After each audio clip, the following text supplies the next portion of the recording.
2022년 새해 신년 기도회를 시작하도록 합시다. 같이 기도하겠습니다. 하나님, 2022년 새해가 밝았습니다. 새해 첫 주에 우리 마음을 다해서 하나님을 찾으며 구하며 한 해를 하나님께 의탁하며 또한 주의 말씀에서 우리의 인생의 길과 또한 우리의 삶에 대하여 깨달으며 또한 우리 삶을 어떻게 해야 될지를 주의 말씀을 통하여 찾기 원합니다. 주께서 우리 가운데 함께 하시고 말씀으로 우리 영혼을 깨우사 올 한해 복된 한 해가 되도록 주여 도와주옵소서.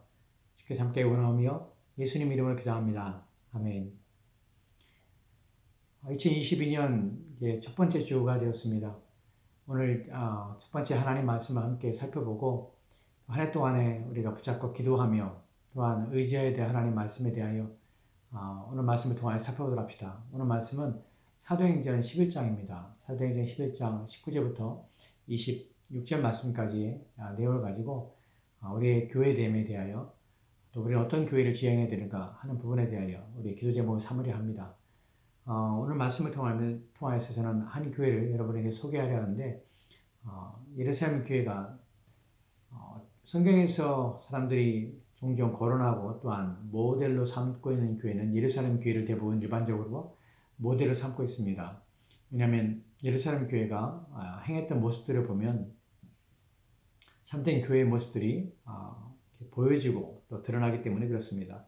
특별히 사도행전 2장 42절 말씀을 보면 이렇게 기록되어 있는데 저희가 사도의 가르침을 받아 서로 교제하며 떡을 떼며 기도하기를 전에 힘쓰니라. 아멘. 여기 보면 저희가 사도의 가르침을 받았고 서로 교제하며 또한 떡을 떼며 기도하기를 전에 힘쓰는 그런 교회였습니다. 이 외에도 그 다음 내용을 보면 표적과 이적이 사도를 통하여 나타났다는 것을 볼 수 있고 또한 물건을 통용하고 또 자신의 소유를 팔아서 필요에 따라서 나눠지는 교회의 모습입니다. 이런 교회가 모델이 되고 또한 참된 교회의 모델이 참된 교회가 아닐 수 없습니다. 그럼에도 불구하고 저는 오늘 예루살렘 교회가 아니라 다른 한 교회를 성경에 나타난 한 교회를 여러분에게 소개하려는데 그 교회는 안디옥 교회입니다. 성경에서 안디옥이라는 지명에 대하여 안디옥이라는 지명이 두 가지 지명이 나오는데 하나는 무엇이냐면 BCD의 안디옥이라는 지명이 나오고요. 또 하나는 수리아 안디옥이라는 지명이 나오는데 오늘 우리가 사도행전 11장에 나오는 이 교회는 비시디아 안디옥이 아니라 수리아 안디옥입니다. 수리아 안디옥은 예루살렘으로부터 480km 북쪽으로 떨어져 있는데 현재로서는 터키의 동남부에 자리하고 있는 지역입니다. 여기 한 교회가 세워졌습니다. 오늘 우리가 이 교회를 주목하여 보려는 이유는 이 교회는 보통 교회가 아니기 때문입니다. 성경에서는 비록 간단하게 소개되고 있지만 우리가 이 교회를 자세히 살펴보게 되면 이 교회는 최초라는 타이틀을 두 개나 가지고 있는 그런 교회입니다. 한 가지만 최초라는 타이틀을 가지고 있어도 특별한 교회인데 이 교회는 두 가지의 최초라는 타이틀을 가지고 있는 그런 교회였다는 사실입니다. 물론 타이틀 자체가 중요한 것은 아닙니다. 그 내용이 중요하다는 것이죠. 첫 번째로 이 교회의 탁월한 점은 무엇이냐면 최초로 세워진 이방인 교회였다는 것입니다. 그리고 또 그러면 그전에는 어땠냐? 그전에는 유대인들을 중심으로 해서 교회들이 세워지고 또 유대인 중심 교회였습니다. 그런데 이 수리아 안디옥에서 처음으로 이방인들이 중심이 되어서 세워진 이방인 교회였습니다. 두 번째의 최초라는 타이틀은 이 교회로부터 시작해서 그리스도인이라는 이름이 시작됐다는 사실입니다. 그전에는 그리스도인이라고 불리지 않았습니다. 그러나 이 안디옥 교회의 교인들을 안디옥 사람들이 그리스도인이라고 불렀다는 것입니다. 그리스도인이라는 말은 그리스도에 속한 자, 그리고 그리스도를 따르는 자, 또는 그리스도를 머리로 하는 자라는 의미입니다. 사실은 그리스도인이라는 그 의미가 우리 가운데 큰 의미를 줍니다. 헬라어로는 엔크리스토스라고 표현하는데 이 단어의 의미 속에는 그리스도에 속한 자, 그리스도의 것이라는 의미가 담겨져 있습니다. 신자라는 의미는 그리스도를 닮은 자, 그리스도에 속했기 때문에 그리스도의 것, 또 그리스도의 뜻을 따르며 순종하는 자라는 것입니다. 안디옥 교회에서 그리스도인이라고 불렀다면 안디옥 교회는 어떤 교회입니까? 사람들이 안디옥 교회의 교인들을 볼 때에 이 사람들은 그리스도에 속한 자들이야. 그리스도의 제자들이야. 그리스도를 본받는 자들이야. 그리스도의 도에 순종하며 따르는 자들이야. 라는 것이 확연히 드러났다는 것이에요. 즉 신자됨에 있어서 교회의 주인 되신 그리스도를 닮고 있고 닮아가려고 하는 것은 교회의 본질입니다. 저와 여러분의 본질은 무엇이냐면 그리스도인 다워야 되는 것이에요. 우리가 그리스도인이라고 이름을 붙이는 것에 대해서 오늘날에는 다른 의미를 갖습니다. 교회를 다니는 사람은 그리스도인이라고 하지요. 주일날 교회에 가서 예배 드리면 그리스도인하고 교회 다니는 사람이 그리스도인이라고 합니다. 그러나 안디옥교회는 그런 의미가 아닙니다. 오늘날의 그리스도인이라고 불리는 것에 대해서 사실 우리는 우리가 교회 다닌 것에 대해서 크게 부끄러워하거나 또는 내가 신자라는 사실 때문에 크게 숨겨야 될 또한 감춰야 될 어떤 비참한 또는 사람들이 무시하는 멸시하는 경멸의 단어는 아닙니다.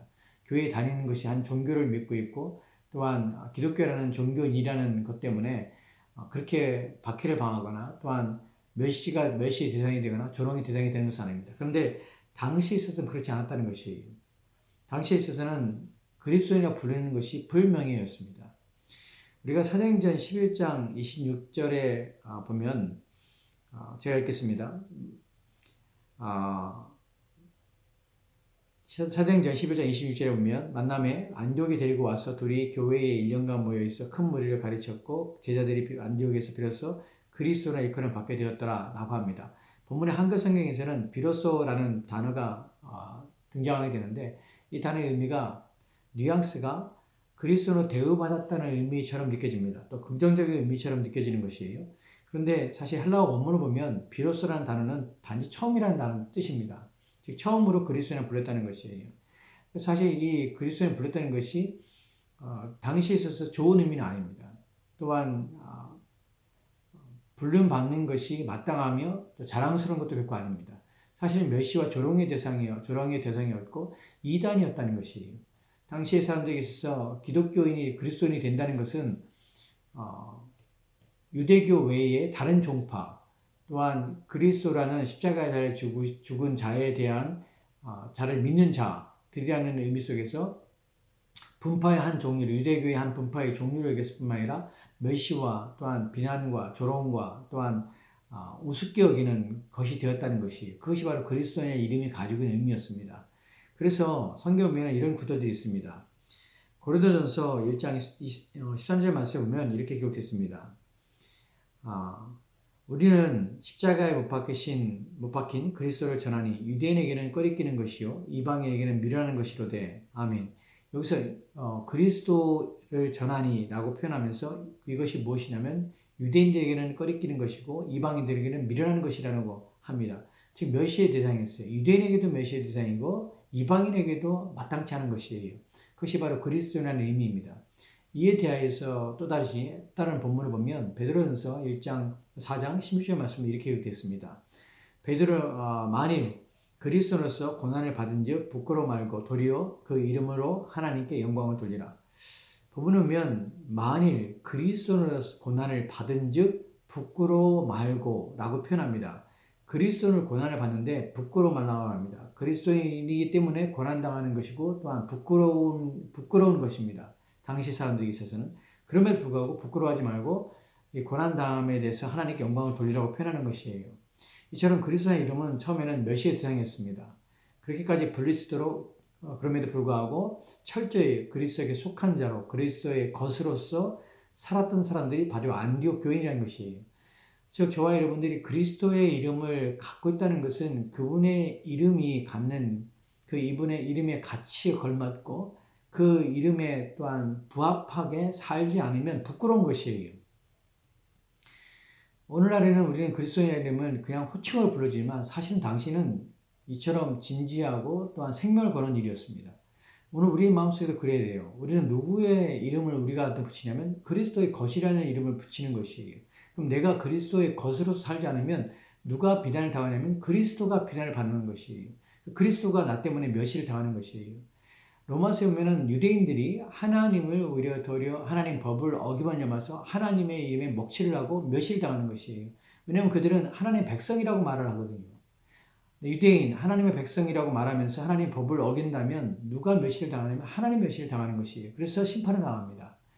오늘 우리에게도 마찬가지입니다. 동일하게 우리는 교회에 속한 자가 아니라 그리스도에 속한 자예요. 그래서 나는 그 교회를 다니는 사람이 아니라 그리스도인이에요. 그리스도인. 그리스도의 향기가 그리스도의 모습이 내 안에 나타나야 되는 것이에요. 이것이 우리에게 중요한 것이에요. 올 한해 저와 여러분들이 해야 될 것은 우리의 이름에 우리를 부르는 또 우리를 여겨주는 그 부름과 그 이름에 합당한 자들이 되기 위해서 온 노력을 기울여야 된다는 것이 그리스도의 겉다움이 우리 가운데 있어야 한다는 것입니다. 여기에 더해서 안디옥 교회가 가지고 있는 또 몇 가지 더 탁월한 점을 좀 생각해 보도록 합시다. 이 교회는 이방인 교회인데 큰 흉년에 들여서 고생하는 예루살렘 교회를 위해서 온 힘을 다해서 도왔던 교회였습니다. 구제에 앞장섰다는 것이에요. 또한 사도행전 11장 2절 말씀이면 주를 섬겨 금식할 때 성령이 가라사대 내가 불러 시키는 일을 위하여 바나바와 바울을 따로 세우라 하시니 아멘. 본문을 보면 바울과 바나바를 이방인의 선교사로 파송하며 또 후원하여 주었던 교회가 바로 안디옥 교회입니다.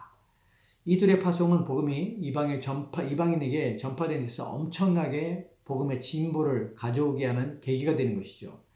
이방인을 위한 선교사 파송이 초대교회의 중심이었습니다. 그런데 그 중심에 예루살렘 교회가 있었던 것이 아니라 바로 안디옥 교회가 이 일을 떠맡았다는 것이에요. 이처럼 안디옥 교회는 하나님께 얼마나 귀하게 사용되었는지 모릅니다. 하나님을 기쁘시게 하는 교회가 되는 것이에요. 복음에 합당하게 복음을 증거하며 전하는 일에 또한 하나님을 높이는 일에 또한 하나님의 나라를 확장하는 일에 온 힘을 기울이는 교회가 바로 안디옥 교회였다는 것입니다. 또한 이런 안디옥 교회는 그 후만이 아니라 성경의 기록 이후에 역사적으로 이런 내용들이 역사의 기록 속에서 우리가 발견이 되는데 안디옥 교회는 사도 시대를 거쳐서 이제 속사도라고 부르는 시대가 있습니다. 그리고 그 위에 교부라고 부르는 교회의 아버지라고 부르는 교부들이 또 나타나는 불리우는 시대가 있어요. 그 교부 시대라고 하는데 그때에 AD 이제 2세기 정도죠. 그때에 안디옥 교회에서 이그나티오스라는 감독이 안디옥 교회를 섬기고 있었습니다. 근데 이 이그나티오스 감독이 바로 순교를 하게 된 것이 순교자를 배출하는 교회였고 또 4세기에 이르러서는 황금의 일업이라고 역사 속에서 황금의 입이라고 불리는 아주 대단한 설교가였던 사람인데 크리소스톰이라는 사람입니다. 이 사람이 안디옥 교회 출신이고 또 안디옥 교회 감독이었습니다. 심지어는 이런 일이 있었는데 384년에 초대교회 기독 역사에 유명한 안디옥 교회 감독이 이제 크리소스톰이 있는데 그 사람이 당시에 설교했던 내용들을 보면 그리스도인들의 실질적인 삶의 원리들을 설교하는 데 집중했던 것이에요. 근데 397년에 어떤 일이 벌어지냐면 제국의 이제 수도였던 콘스탄티노플에서 감독이 이제 비게 됩니다.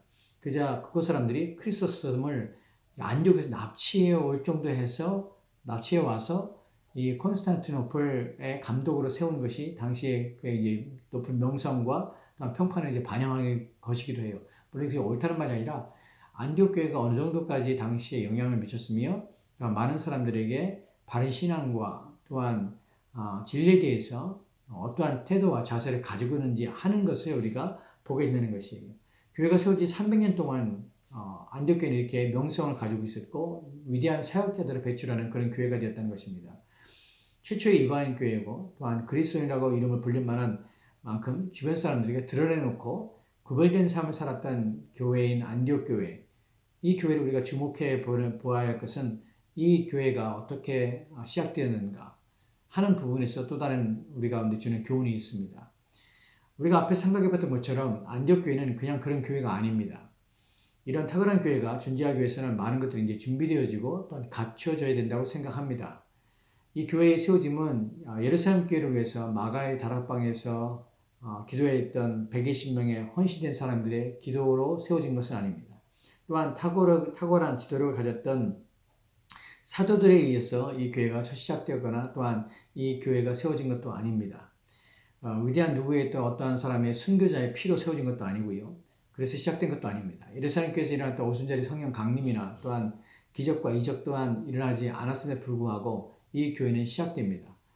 이방인의 첫 교회였음에서도 이 교회의 세워짐에 있어서 어느 누구도 따로 준비하거나 또한 특별한 계획을 가지고 있었거나 또한 비전을 품거나 또한 기도하거나 그러지 않았다는 것이 그 누가 한 것입니까? 라는 부분이죠. 이 부분에 대하여 좀 더 깊이 생각하면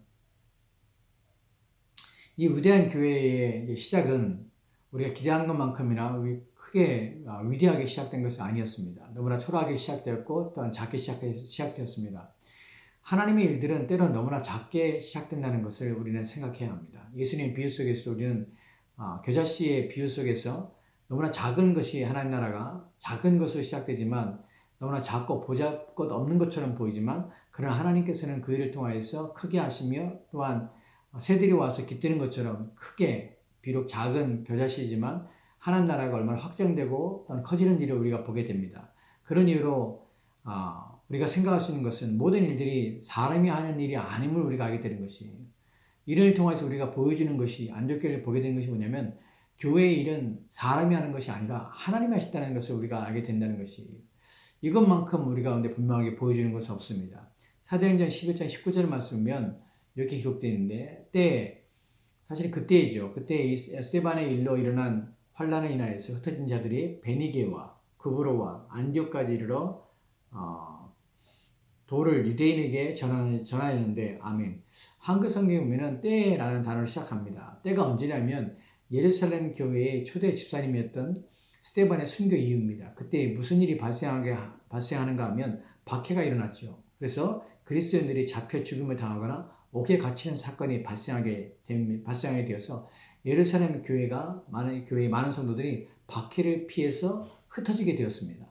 그때란 말이 바로 처음 공개적인 박해가 시작되었던 그 시기라는 의미입니다. 박해를 피해 성도들이 뿔뿔이 흩어져서 살게 되었다는 것입니다. 이때 흩어진 자들이 어디까지 가냐면 베니게로 갑니다. 베니게는 이제 항구 도시로 유명한 두로와 시돈 지역으로 엘리야가 우리가 성경에서 엘리야를 보면 엘리야가 바알 선지자가 쌓았던 갈멜산 근처가 바로 베니게 항구 도시입니다. 또한 얼마는 또 구브로로 도망갔다고 합니다. 구브로는 지중해에 있는 동북부의 섬입니다. 그리고 얼마는 예루살렘에서 480km나 떨어진 수리아 안디옥까지 오게 된 것이에요. 근데 여기 중요한 것은 흩어진 성도들이 흩어진 곳에서 그냥 있었던 것이 아니라 복음을 전하기 시작했다는 것입니다. 복음을 전하였는데 이들은 유대인에게만 복음을 전하는 것이 아니었다는 사실이에요. 여기서 우리는 복음의 인종적인 한계를 극복하지 못하는 것을 극복하는 것을 보게 되는데 그것이 어디서 그러냐면 바로 이 수리아 안디옥에서 그런 일이 벌어졌다는 것이에요. 그럼 다른 곳에서는요? 다른 곳에서는 복음이 유대인들에 대한 한계를 벗어나지 못하고 있었습니다. 왜냐하면 이방인들에게는 복음을 전할 생각을 하지 않았다는 것이. 그런데 유독 수리아 안디옥에 간 사람들에 의해서 거기에 박해를 피하여 갔던 사람들에 의해서 이방인들에게도 복음이 전파되게 되었다는 것이에요. 이 중에 바로 이제 인종의 한계를 뛰어넘는 사람들이 이제 있었다는 것이죠. 20절을 보면 사도행전 11장 20절을 보면 그 중에 이제 구브로와 구레네 몇 사람이 안디옥에 이르러서 헬라인에게도 말하여 주의서를 전파하니라라고 합니다. 그래서 이제 이 복음을 듣고 안디옥에 사는 헬라인들이 예수 그리스도를 믿기 시작하는 것이에요. 안디옥 교회의 시작은 스데반 이후에 발생한 박해로 일어난 고통과 어려움을 피해 흩어진 자들로부터 시작한 것입니다. 하나님의 일은 좋은 분위기와 또는 좋은 환경에서만 시작하지 않는다는 사실을 우리는 알아야 합니다. 올 한해 우리가 시작합니다. 우리는 한 치 앞도 알지 못합니다. 내일 일어날 일을 우리 알지 못해요. 근데 우리는 하나님의 일들은 항상 좋은 환경에서 항상 긍정적인 분위기 속에서 잘 되는 것이 아니에요. 그런 상황들 속에서 좋게 일이 벌어지고 좋게 일이 일어나고 하는 것이 아닐 수 있다는 것입니다. 하나님께서 오히려 예루살렘 교회를 흩으시고 그의 고난과 고통을 통하여서 박해를 통하여서 이들이 흩어져서 하나님 나라를 확장하는 기회로 삼으신다는 것이에요. 물론 이것이 항상 그렇다는 의미는 아닙니다. 하지만 고난이 때로는 의미가 있고 역경이 때로는 신앙을 단단하게 하는 기회가 됩니다. 2022년 동안에 한 해 동안에 우리 가운데 어떤 박해가 있을 수 있고 어려움이 있을 수 있습니다. 인생 속에 문제를 만날 수 있습니다. 근데 더 중요한 것은 무엇이냐면 그 신자에게 있어서 문제와 어려움들은 단순히 신자를 괴롭게 하거나 무너뜨리는 결과로서 작동하는 것이 아니라 그것은 우리의 신앙을 일으키며 또한 믿음을 세우게 하는 하나님의 방식이고 또한 방법이 있다는 사실을 우리는 기억해야 되는 것이에요. 왜냐하면 안디옥 교회가 그런 방식으로 세워졌기 때문에 그래요. 만약에 예루살렘 교회가 박해가 없었다면 예루살렘 교회에서 인종의 차별을, 인종의 장벽을 극복하려고 하지 않았을 것입니다. 이방인의 교회가 세워지지 않았을 것입니다. 근데 이런 박해를 통해서 하나님께서는 안디옥 교회를 세우는 기회로 삼으시고 그 이방인들에게 복음을 전하는 기회가 되도록 하나님께서 역사하셨다는 것이에요. 이것이 오늘 우리에게 주는 의미입니다. 올 한 해 동안 우리 가운데 어떤 일이 있을 때 우리의 환경과 상황이 우리 가운데 있고 유익되지 않고 긍정적으로 보이지 않을지라도 우리 하나님을 의지해야 됩니다. 왜냐하면 그분께서는 환경을 뛰어넘으시고 상황을 뛰어넘으실 뿐만 아니라 어려움들 속에서 우리의 신앙과 믿음을 연단하시고 또한 우리를 단련하시는 기회로 삼으시는 우리 아버지이기 때문에 그래요. 그래서 우리는 징계를 받을 때 마땅히 우리가 자녀이기 때문에 징계를 받고 있다는 사실을, 또한 교훈과 훈련을 받을 때에 마땅히 자녀이기 때문에 그런 일을 당한다는 사실을 잊지 말아야 합니다. 그래서 그런 모든 일에 대하여 우리가 낙심하거나 약해지지 않도록 최선을 다해야 됩니다. 이것이 올 한 해 저와 여러분이 가져야 될 마음과 자세라는 것이에요. 또 다른 것을 좀 보도록 합시다. 우리가 여기서 복음을 이제 안디옥에 흩어진 사람들이 복음을 전할 때 사실은 이들이 복음을 전하러 온 것은 아니시죠. 박해를 피해러 온 것이고 또한 계획된 일도 아니었습니다. 그런데 우리가 여기서 알게 되는 것은 교회는 사람의 계획 속에서, 사람의 준비 속에서 시작되거나 또한 세워진 것이 아니라는 사실입니다. 그렇다고 해서 무계획적으로 살아가는 것은 아닙니다. 그 무엇보다도 하나님의 손에 의하지 아니하면 아무것도 이룰 수 없다는 것이 핵심입니다. 우리가 10장에서 우리는 사도행 10장을 보면 거기서 우리는 복음의 지경이 유대인에게서 이방인에게 넓어지는 또 다른 장면을 보게 되는데 베드로를 통해서 고넬료의 가족이 구원 얻는 장면입니다. 그리고 이제 그 복음의 지경이 이방인에게로 완전히 넘어가게 되는데 이 모든 것을 누가 하신 것입니까? 바로 하나님이 하시는 것이에요. 사실 사도들도 그 때문에 놀라거든요. 그리고 이방인들과 함께 식사를 하고 그들에게 복음을 전했던 베드로에게 대해서 예루살렘에서 총회가 일어나서 거기서 이제 분란이 일어나죠. 어떻게 이방인들과 이런 일이 있을 수 있냐? 그때 이제 베드로가 고백하는 것이 하나님께서 이렇게 하신 것인데 내가 어떻게 하나님이 하신 일을 내가 거역하며 그것을 막을 수 있는가? 그러면 하나님께서 이방인에게도 복음을 전함을 허락하셨는가? 하고 그때의 결의가 나는 것이에요. 그러니까 사람들은 자기의 생각과 자기의 가치관, 자기의 판단에 매여있고 묶여있는데 하나님께서 그것을 풀으시고 그것을 확장하시며 열리시는 기회로 삼는다는 것이에요. 그러니까 우리는 하나님은 어떻게 일하실지 우리는 아직 못합니다. 하나님께서는 우리를 도우실 때 수만 가지 방법으로 우리를 도우십니다. 그러니까 우리는 늘 하나님을 의지하며 하나님 앞에 우리는 맡기며 또 의탁해야 한다는 것이에요. 그럴 때에 우리는 하나님의 도우심을 우리가 경험하겠다는 것입니다. 하나님은 항상 주권적으로 역사하심을 우리 기억해야 합니다. 그 누구도 그분이 하시는 일을 막을 수 없으며 그분의 일을 멈추셨다는 사실을 우리 믿읍시다. 동시에 하나님은 자신의 일을 위해서 일할 사람들을 들어서 사용하신다는 것이 초자연적인 역사를 통해서 일할 수 있지만 하나님은 자신의 사람들을 통해서 일하기를 원하신다는 것이 자신들은 의도하지 않았지만 안디옥에 오고 또한 그곳에서 이방인들에게 복음을 전했던 이 몇 사람들, 이 사람들을 통해서 하나님께서는 그들이 사용하시고 쓰게 하신 것이에요. 우리가 믿음의 일들은 우연히 발생하지 않는다는 사실입니다. 하나님의 계획하심 속에서 인도하심을 받는다는 것입니다. 이들이 안디옥에 오게 된 것은 하나님의 이끄심이고 인도하심입니다. 그들이 그곳에서 복음을 전한 것은 성령의 감동하심을 통해서 전해진 것이에요. 또한 이들이 언변으로 사람들을 그리스도로 되게 한 것이 결코 아닙니다. 왜냐하면 오직 사람의 마음을 바꾸시고 그들의 영혼을 바꾸시는 분은 하나님밖에 할 수 없다는 것을 우리는 알기 때문에 그렇습니다. 오게 하시고 또한 전하게 하시고 믿게 하시는 이 모든 일을 하나님이 하신 것입니다. 그래서 안디옥 교회가 세워진 것이에요. 교회는 그렇습니다. 하나님에 의해서 되어지는 것입니다. 사람에 의해서 되어지는 것이 아니라 사람을 통하여서 사람을 사용하시는 하나님의 능력에 의해서 되어지는 것이에요. 즉 우리는 한 해 동안에 그리스도로서 또한 열린교회의 성도로서 그리스도를 주로 모시고 있는 교회로서 우리는 그리스도 앞에 사용되며 쓰여지는 일꾼 되기 위해서 노력하는 한 해가 되도록 애를 써야 한다는 것이에요. 우리는 그러도록 부름을 받았습니다. 그래서 우리는 모든 마음을 다해서 하나님께서 나를 통하여서 역사하시기를, 나를 통하여서 주의 몸을 세우시고 또한 주의 교회를 든든히 하시는데 사용되는 도구가 되기를 위해서 기도해야 될 것입니다. 우리는 사도행전 11장 21절 말씀은 이렇게 읽는데 주의 손이 그들과 함께 하심에 수다한 사람 믿고 주께 돌아오더라. 여기서도 분명히 말하고 있는 것이 주의 손이 그들과 함께 함이라는 표현을 쓰는 것입니다. 우리의 모든 사역과 모든 일들, 교회 섬기는 모든 일들은 주의 손이 함께일 때 주의 뜻을 이루며 주의 교회가 든든히 서가는 것이에요. 그러니까 내 힘으로 내 노력을 하려고 하지 마시고 주님의 손에 의해서 주님의 손이 되고 주님의 발이 되어서 일하는 것이 우리가 부름받으며 교회를 세워가는 온전한 교회가 되는 방식입니다. 부디 올 한해 저 또한 여러분 또한 주님의 손과 발이 되었으면 좋겠습니다. 주님께서 일하시는데 사용되는 도구가 되었으면 좋겠습니다. 이것이 올 한해 저와 여러분이 이 안디옥교를 통하여서 또한 깨닫게 되는 교훈이고 가르침입니다. 올 한해 주님의 교회를 섬기는 데 있어서 우리는 한 마음으로 섬겨야 합니다. 첫 번째 말씀을 교회에 대한 말씀을 드리는 이유가 우리는 교회로 부름받았고 그리스도는 부름받았다는 사실을 기억합시다. 그리고 교회가 되기 위해서 참된 교회가 되기 위해서 또한 주님이 사용하시는 교회가 되기 위해서 그리스도의 것으로서 온 힘을 다해서 열심을 다해서 주님을 섬기는 그리하여 올 한 해 동안에 주님의 교회가 든든히 세워지는 일에 온 힘을 기울여서 그 기쁨과 그 즐거움에 참여하는 저와 여러분이 되었으면 좋겠습니다. 기도합시다. 하나님 2022년 한 해 동안에 우리 마음에 성령의 감동함을 주시고 하나님의 일하게 하심을 따라서 일할 수 있는 우리가 되도록 도와주옵소서. 우리의 힘과 우리의 노력으로 되는 것이 아니라 하나님이 일하시는 걸 알고 또한 주께서 도우시는 우리의 삶 되게 도와주옵소서.